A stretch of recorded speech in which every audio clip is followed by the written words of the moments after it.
مکان اللہ اس کا بھی خالق ہے، اور زمان یعنی ٹائم اللہ اس کا بھی خالق ہے۔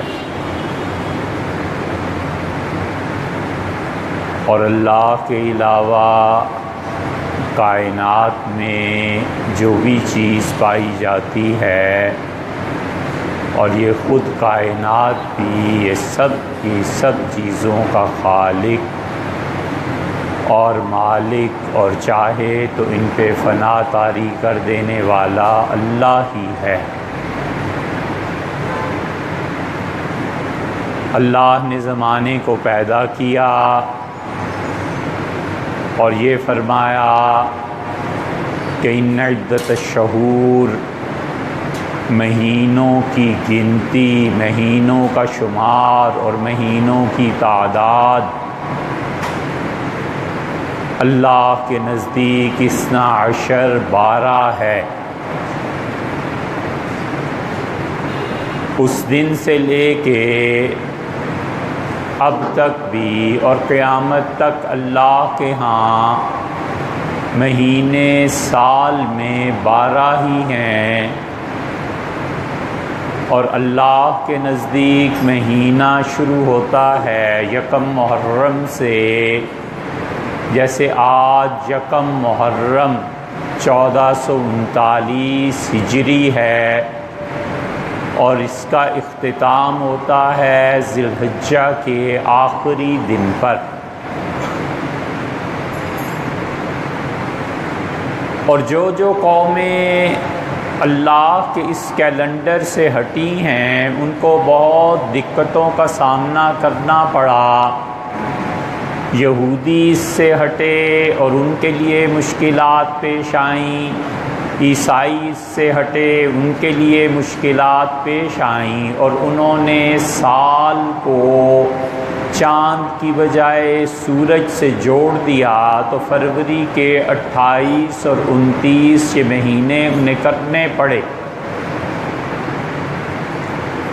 بادشاہوں نے زمانے کے اس نظام کو بدلنے کی کوشش کی، اور گریگوری جو ان کا پاپائے روم تھا اس نے تبدیل کرنے کی کوشش کی، اور خود عربوں نے بھی اسے تبدیل کرنے کی کوشش کی، اور یہ کوششیں ہمیشہ جاری رہیں کہ سورج کے ساتھ زمانے کو باندھا جائے، وقت اور سال کو، اور سال پورا نہیں بیٹھا۔ اور اللہ نے کہا کہ جس شخص نے بھی سال میں اوقات کی تقسیم میں مہینوں میں گڑبڑ کی، انما النسی، یہ مہینوں کو ان کی جگہ سے ہٹانا، زیادۃ فی الکفر، یہ کفر میں اضافہ کرنا ہے، کفر کی نوعیت کو اور زیادہ بڑھانا ہے۔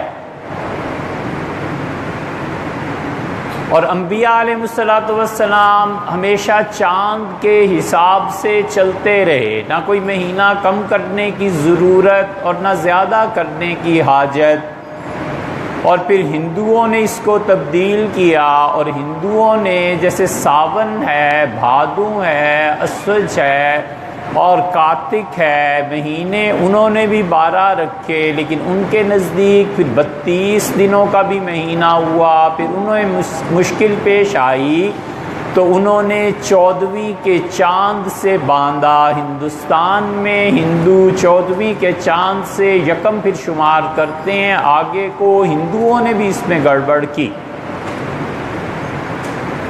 اور زمانہ جس ترتیب سے چلا تھا، ٹھیک جس دن اللہ کو یہی منظور تھا، حضرت رسالت مآب صلی اللہ علیہ وسلم نے آخری حج کا خطبہ ارشاد فرمایا۔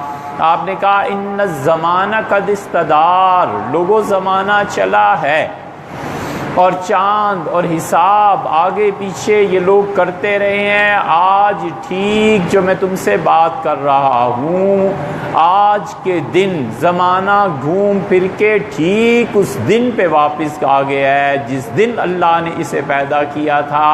اور مہینے 12 ہیں اللہ کے نزدیک، اور سال میں 12 مہینے شمار کرنے ہیں۔ منہا اربعۃ حرم، اور 4 مہینے ہیں ان میں جو بڑی عزت اور احترام والے ہیں۔ اللہ نے خود کہا کہ جب میں نے زمانے کو پیدا کیا تو 4 مہینے میں نے بہت احترام کے پیدا کیے، اور 4 مہینوں میں مسلسل عزت ہے۔ حضرت رسالت مآب صلی اللہ علیہ وسلم نے 4 مہینے طے فرما دیے، اور آپ نے کہا کہ دیکھو یہ تمہارا ذوالقعدہ اور ذوالحجہ اور محرم 3 متوالیات 3 مہینے ہیں جو مسلسل آ رہے ہیں، اور 4تھا مہینہ فرمایا رجب کا ہے، بین جمادی و شعبان، جو جمادی الاولیٰ اور اخریٰ کے اور رجب اور شعبان کے درمیان آتا ہے۔ عربوں نے رجب بدل دیا تھا، رسول اللہ صلی اللہ علیہ وسلم نے متعین فرما دی۔ اسی وجہ سے رسول اللہ صلی اللہ علیہ وسلم کو جب تاریخ لکھنی پڑی، اور جب آپ نے معاہدہ کیا نجران کے عیسائیوں کو ایک مرتبہ خط لکھنا پڑا تھا، تو رسول اللہ صلی اللہ علیہ وسلم نے اسلامک کیلنڈر خود بنفس نفیس اپنے ہجرت کے دن کو قرار دیا، اور رسول اللہ صلی اللہ علیہ وسلم نے ہجری کا آغاز بھی محرم سے فرمایا، اور پھر یہ چلتا رہا لیکن زیادہ واضح نہیں ہوا۔ پھر سیدنا عمر رضی اللہ عنہ کو ضرورت پیش آئی، جب ان کی سلطنت اور ان کی خلافت وسیع ہو گئی تو انہوں نے صحابہ کرام رضی اللہ عنہ کو بٹھایا اور کہا ہمارا اپنا کیلنڈر ہونا چاہیے۔ تو سیدنا علی رضی اللہ عنہ نے کہا کہ حضرت وہ جو رسول اللہ صلی اللہ علیہ وسلم نے متعین فرمایا تھا آپ اس کو کر لیجئے۔ سیدنا عمر رضی اللہ عنہ نے سیدنا علی رضی اللہ عنہ کے مشورے سے یہ ہجرت کا کیلنڈر پھر شائع کیا، شائع کا مطلب ہے عام کر دیا، اور انہوں نے کہا ہمارا مہینے اب یہ ہیں اور اس کے مطابق ساری تحریرات ہوں گی۔ تو محرم سے اس طرح چلنے لگا۔ اسی لیے اللہ کہتا ہے کہ فَلَا تَظْلِمُوا فِيهِنَّ أَنفُسَكُمْ، یہ 4 مہینے ہیں لوگوں۔ محرم سے پہلے 2 مہینے ذیقعد، ذیالحج اور محرم اور رجب، اللہ نے کہا ان 4 مہینوں میں گناہ نہ کرنا وگرنہ بڑا عذاب ہوگا، اور ان 4 مہینوں کے علاوہ گناہ کرے گا وہ کم ہے، مگر 4 مہینے میں گناہ کرے گا تو بہت شدید۔ اللہ نے ان مہینوں کی عزت رکھی ہے۔ محرم کو اللہ نے اس دن سے عزت والا قرار دیا جب سے یہ پیدا ہوا، جب سے اللہ نے زمانے کو پیدا کیا، اور رسول اللہ صلی اللہ علیہ وسلم نے فرمایا محرم میں روزے رکھو، اور آپ نے کہا تم سے پہلے انبیاء علیہ السلام محرم میں روزے رکھتے تھے۔ ایک صحابی رضی اللہ عنہ حاضر ہوئے، اور ابن ماجہ وغیرہ کی روایات میں آتا ہے، انہوں نے عرض کیا کہ اللہ کے رسول روزے رکھنا چاہتا ہوں، تو آپ نے فرمایا صم فی الشہر، مہینے میں 1 روزہ رکھو۔ اسے کہا زدنی بی قوہ، میں طاقتور ہوں، جوان آدمی ہوں، جوان لڑکا ہوں، آپ مجھے زیادہ بتا دیں۔ تو آپ نے فرمایا 2۔ اس نے کہا اللہ کے رسول زدنی، اور بڑھا دیجئے۔ آپ نے فرمایا 3۔ اور پھر اس سے کہا اللہ کے رسول اور بڑھا دیجئے۔ تو آپ نے فرمایا تمہیں اتنا شوق ہے روزے رکھنے کا تو پھر ان 4 مہینوں میں روزے رکھو، جن 4 مہینوں کو اللہ نے عزت والا قرار دیا۔ اور رسول اللہ صلی اللہ علیہ وسلم نے ہاتھ اٹھایا اور آپ نے فرمایا ان 4 مہینوں میں پہلا مہینہ جب آئے ذوالقعدہ کا تو آپ نے فرمایا 3 روزے رکھنا، پھر 3 دن چھوڑ دینا، پھر 3 روزے رکھنا، پھر 3 دن چھوڑ دینا، پھر فرمایا صم 3 دن رکھنا، پھر 3 دن چھوڑ دینا۔ اور آپ نے فرمایا ان سارے 4 مہینوں میں 3 دن جب شروع ہو جائیں تو رکھو روزہ، پھر 3 دن افطار کر لو، پھر 3 دن رکھو، پھر 3 دن افطار کر لو۔ تو اس اعتبار سے یہ 15 کے قریب روزے بن جاتے ہیں۔ رسول اللہ صلی اللہ علیہ وسلم فرمایا یہ کر لو کہ ان 4 مہینوں میں روزے رکھو، 3 دن رکھو، 3 دن چھوڑ دو، پھر 3 دن رکھو، پھر 3 دن چھوڑ دو۔ تو آدمی گنے تو اس اعتبار سے زیادہ یہ روزے بنتے ہیں۔ فرمایا اس طرح کر لو، اور وہ چپ ہو گیا۔ ایک آدمی نے سیدنا علی رضی اللہ عنہ سے کہا کہ حضرت روزوں کا آپ کیا فرماتے ہیں؟ تو انہوں نے یہ حدیث سنائی اور انہوں نے کہا وہ پہلا اور آخری آدمی تھا جس کو رسول اللہ صلی اللہ علیہ وسلم نے یہ ترتیب بتائی، اور نبی کریم صلی اللہ علیہ وسلم نے 3 کا اشارہ انگلیوں سے کہا اور چوتھی کو جھٹک دیا یعنی بند کر لیا، اور پھر آپ نے 3 مرتبہ اس سے کہہ کے ہاتھ گرا دیا۔ تو مطلب یہ تھا کہ 3 روزے پھر 3 ناغے، پھر 3 روزے پھر 3 ناغے، یہاں تک کہ مہینہ پورا ہو جائے۔ اور پھر رسول اللہ صلی اللہ علیہ وسلم اہتمام فرماتے تھے روزہ رکھنے کا۔ عبداللہ ابن عباس رضی اللہ عنہما نے کہا کہ رسول اللہ صلی اللہ علیہ وسلم کو میں نے کسی روزے کے متعلق اتنا فکر مند نہیں دیکھا جتنا 10 محرم کے روزے کو۔ اور آپ نے کہا تم عرفہ کے دن کا روزہ رکھو، سنتن قبلہا و سنتن بعدہا، 1 سال پہلے کے اور 1 سال بعد کے گناہ معاف ہو جائیں گے۔ اور جو عاشورہ 10 محرم کا روزہ رکھے گا، احتسب علی اللہ، مجھے اللہ سے امید ہے، سنت التی قبلہا، اس کی زندگی میں جو اس سے پہلے کا سال گزرا ہے اللہ اس کے سارے گناہوں کو معاف فرما دے۔ عاشورہ کے دن کا روزہ فرض تھا، ایسے ہی نہیں ہے۔ کفار مکہ رکھتے تھے، مشرکین مکہ رکھتے تھے، سیدنا ابراہیم رضی اللہ عنہ رکھتے تھے، حضور صلی اللہ علیہ وسلم اس سے پہلے جتنے انبیاء علیہ السلام گزرے ہیں یہ سب کے سب 10ویں محرم کو روزہ رکھتے تھے۔ اور آپ نے فرمایا میں بھی اسی وجہ سے رکھتا ہوں۔ اور پھر آپ نے کہا اس کا روزہ رکھو لوگوں، اور اگر تم چھوڑنا، فرض تھا پہلے، اور پھر جب رمضان فرض ہو گیا تو رسول اللہ صلی اللہ علیہ وسلم ہاں 10 محرم کا روزہ اب تمہارا جی چاہے تو رکھو اور جی چاہے تو نہ رکھو۔ اس لیے 10 محرم الحرام کو روزہ رکھنا اگرچہ فرض نہیں رہا، لیکن رسول اللہ صلی اللہ علیہ وسلم نے فرمایا سنت التی قبلہا، تمہاری پچھلے سال کے سارے گناہ احتسب علی اللہ، مجھے اللہ سے امید ہے معافی مل جائے گی تمہیں، اس 10 محرم کا روزہ رکھنا ہے۔ پھر رسول اللہ صلی اللہ علیہ وسلم تشریف لے گئے اور حضرت رسالت مآب صلی اللہ علیہ وسلم سے عرض کیا گیا کہ عید مناتے ہیں یہودی 10 محرم کو، تو آپ نے کہا تم 10 محرم کو اچھا کس لیے؟ انہوں نے کہا اس لیے کہ اللہ تعالیٰ نے نجات دی تھی۔ آپ نے فرمایا اس محرم میں روزے رکھو۔ اس کا مطلب یہ ہوا کہ عاشورہ کے علاوہ بھی آدمی روزے رکھ لے، 2-4 روزے رکھ لے، جتنا اللہ توفیق دے محرم میں روزے رکھے۔ ذی قعد، ذی الحج، محرم اور رجب 4 مہینے ایسے ہیں جس میں عمومی طور پہ روزے رکھنے چاہیے۔ اللہ کو بہت یہ عبادت پسند ہے، اس لیے 4 مہینوں میں فرمایا ویسے روزے رکھو، عاشورہ کا روزہ رکھو۔ اور پھر رسول اللہ صلی اللہ علیہ وسلم نے بڑی زبردست بات کی، آپ نے کہا یہودی روزہ رکھتے ہیں 10 محرم کو، اور دیکھو تم لوگ بھی روزہ رکھنا اور اس محرم میں اللہ سے معافی مانگتے رہنا۔ تم سے پہلے قوم گزری ہے، اللہ نے محرم میں استغفار کی وجہ سے انہیں معاف کر دیا تھا، اور ایک میری امت ہے، اللہ سے جو اس محرم میں معافی مانگے گا اللہ اسے معاف کر دے گا۔ اس لیے محرم میں کرنے کا کام عاشورہ کا اور اس کے علاوہ بھی کچھ روزے رکھنا ہے، اور ایک کام یہ بھی ہے کہ اللہ سے کثرت سے معافی مانگے۔ حضرت سعد رضی اللہ عنہ نے عرض کیا ایک دن کہ اللہ کے رسول سب سے اچھا عمل قیامت میں آدمی کے نامہ اعمال میں کیا ہوگا؟ آپ نے فرمایا وہ خوش نصیب شخص جو کثرت سے اللہ سے معافی مانگتا رہا، اس جیسا عمل کوئی نہیں لائے گا۔ اس لیے محرم میں خود فرمایا کہ ایک امت کی توبہ اللہ نے قبول کی تھی، غالباً بنی اسرائیل مراد تھے، اور آپ نے فرمایا ایک امت کی توبہ اللہ قبول کرے گا، وہ میری امت، یعنی یہ امت ایسی ہے کہ محرم میں اللہ سے معافی مانگے۔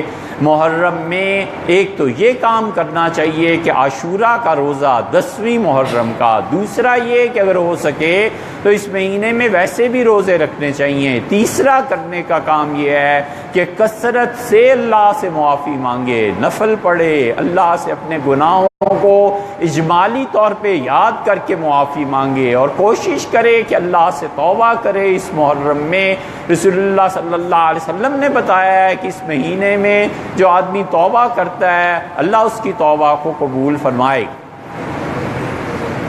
قبروں پہ اپنے آباء و اجداد کی قریش جاتے تھے محرم میں، اس لیے کہ یہ قدیم سے چلا آتا تھا، اور ہمیشہ قریش جا کر ہمیشہ اپنے آباء و اجداد کی قبروں پر مٹی ڈالتے تھے، اور یہ اس امت میں بھی رہا، اب تک بھی رہا۔ اب یہ اگلی نسلیں آئی ہیں جنہوں نے شاید قبر میں نہیں جانا، انہیں کوئی پرواہ نہیں ہوتی، وگرنہ ابھی پچھلی نسلوں تک لوگ محرم میں جاتے تھے، قبریں ٹھیک کرتے تھے، مٹی ڈالتے تھے۔ طبقات ابن سعد میں اور دیگر کتابوں میں آیا ہے، حضرت رسالت مآب صلی اللہ علیہ وسلم کی صاحبزادی حضرت فاطمہ رضی اللہ عنہا جایا کرتی تھی اپنے جد امجد سیدنا حمزہ رضی اللہ عنہ کی قبر کو درست کرنے کے لیے، اور مسجد نبوی میں اور احد کے قبرستان میں 3-4 میل کا فاصلہ ہے، ہو نہیں سکتا کہ صاحبزادی صاحبہ تشریف لے جاتی ہوں اور ان کے شوہر اور ان کے والد علیہ الصلوۃ والتسلیم کو خبر نہ ہو۔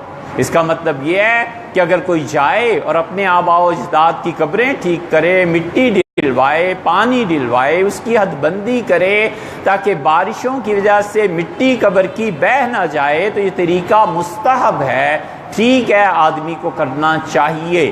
جن لوگوں نے اس کو منع کیا ہے ان کو ان کے علم میں وسعت نہیں ہے، انہوں نے ان روایات کو پڑھا نہیں ہے، اگر وہ پڑھتے تو شاید اسی بات کا فتویٰ دیتے۔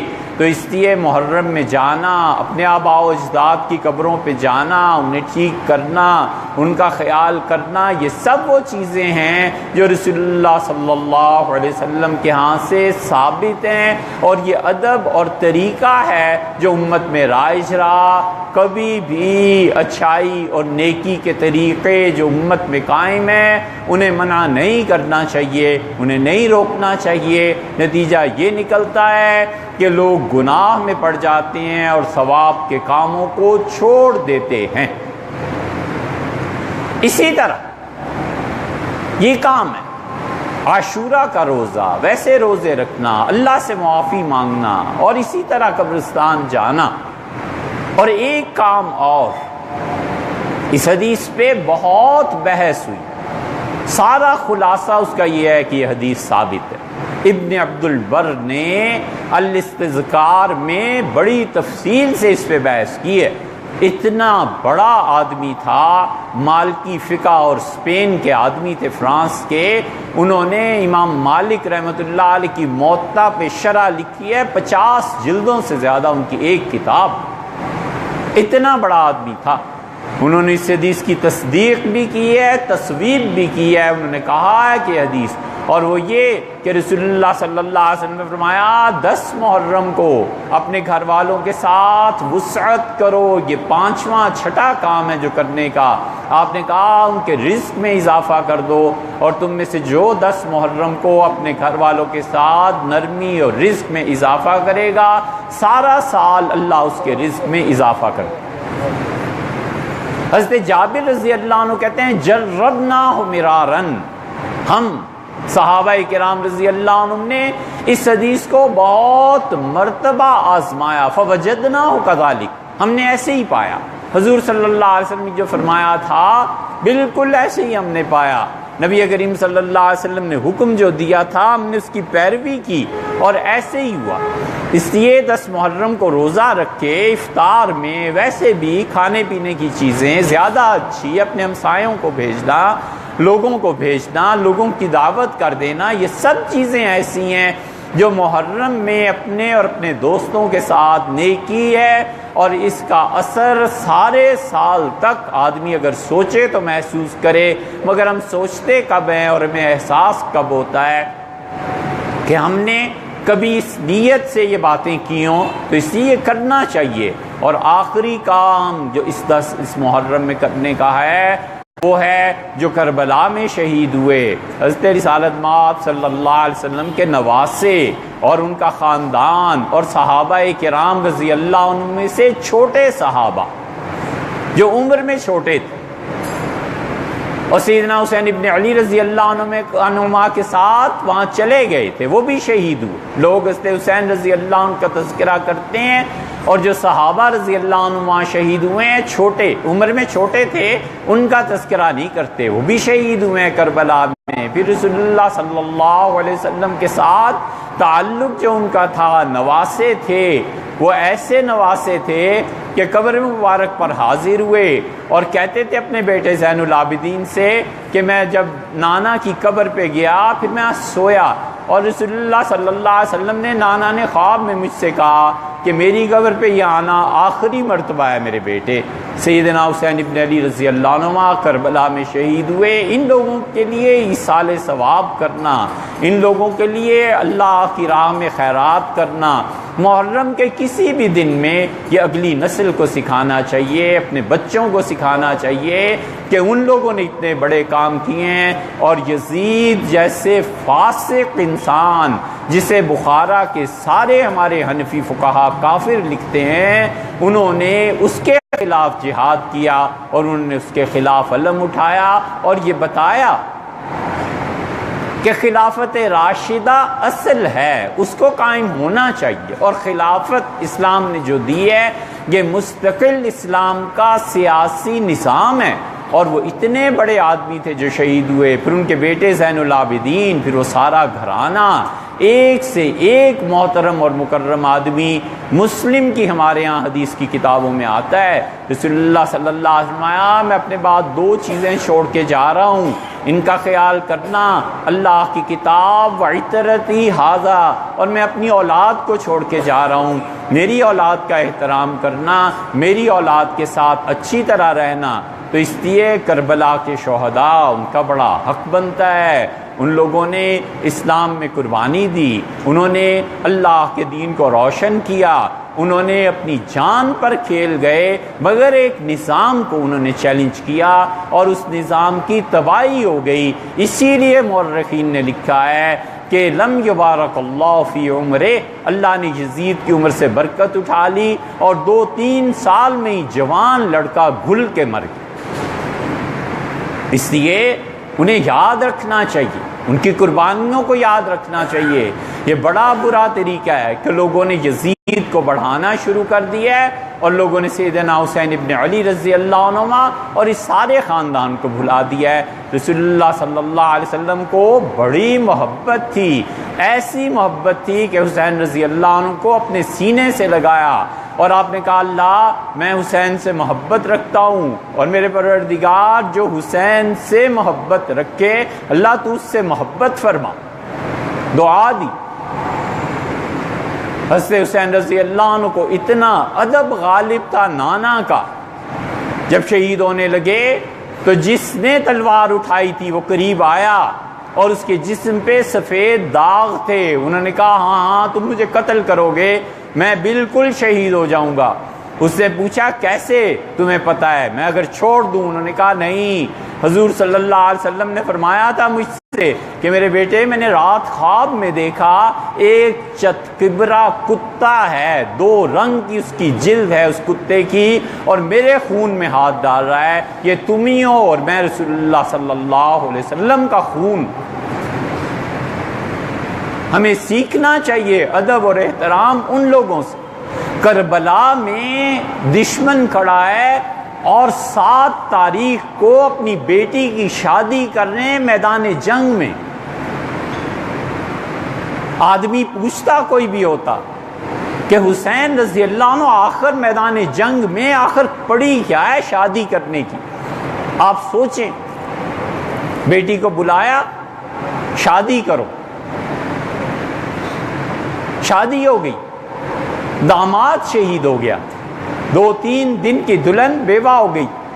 کسی نے کہا حسین صبر کر لیتے، انہوں نے کہا نہیں، حسن رضی اللہ عنہ سے وعدہ کیا تھا، بڑے بھائی نے دونوں رشتے مانگے تھے، میں نے ہاں کر دی تھی، اگر میں شادی کیے بغیر چلا جاؤں قیامت میں بھائی کو منہ کیا دکھاؤں گا؟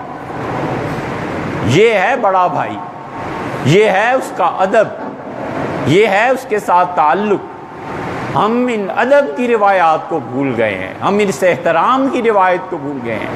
حضور صلی اللہ علیہ وسلم اپنی بیٹی کو دیکھ کے کھڑے ہو جاتے تھے، فاطمہ کو دیکھ کے رضی اللہ عنہ، اپنی چادر جسم مبارک سے اتار کے بچھا دیتے تھے، فرماتے تھے بضعۃ منی، میری جان کا ٹکڑا ہے میری فاطمہ، میرے جسم کا ٹکڑا ہے میری فاطمہ، اور بوسہ دیتے تھے پیشانی کو، وہ والد کی پیشانی چومتی تھی، اور رسول اللہ صلی اللہ علیہ وسلم فرماتے فاطمہ تمہیں کوئی تکلیف دیتا ہے نا میرا دل دکھتا ہے اس سے۔ ایک موقع پہ کہا علی کو پتہ نہیں ہے فاطمہ میرے جسم کا ٹکڑا ہے، من آذاہا، اور جس نے میری فاطمہ کو کوئی تکلیف پہنچائی اس سے مجھے تکلیف پہنچائی۔ یہ ایسا خاندان ہے، حضور اقدس صلی اللہ علیہ وسلم نے ان کے احترام کا حکم دیا ہے۔ یہ اب تک سادات ہمارے معاشرے میں پائے جاتے ہیں، ان کے ساتھ نیکی کرے۔ رسول اللہ صلی اللہ علیہ وسلم نے اصول کی بات فرمائی، اصول یہ بتایا، آپ نے کہا تم میں سے جو کوئی عبد المطلب کی اولاد کے ساتھ نیکی کرے گا نا، قیامت میں میرے ذمہ راہ میں اس کو اپنے خاندان کے ساتھ نیکی کا اجر دلا کے رہوں، میں دے دوں گا، فرمایا میرے ذمہ راہ تمہارا قرض میں ادا کر دوں۔ اس لیے محرم میں یہ کرنے کے کام، عاشورہ کا روزہ، ویسے روزے رکھنا، ہو سکے تو 3 دن روزے رکھنا، پھر 3 دن چھوڑ دینا، پھر 3 دن رکھنا، پھر چھوڑ دینا، قبرستان جانا، کثرت سے استغفار کرنا، اپنے اہل و عیال پہ رزق کی وسعت، اور امت میں جو لوگ شہید ہو گئے ان حضرات کے لیے ایصال ثواب کرنا۔ اللہ تعالی ہمیں اور آپ کو عمل کی توفیق ہو۔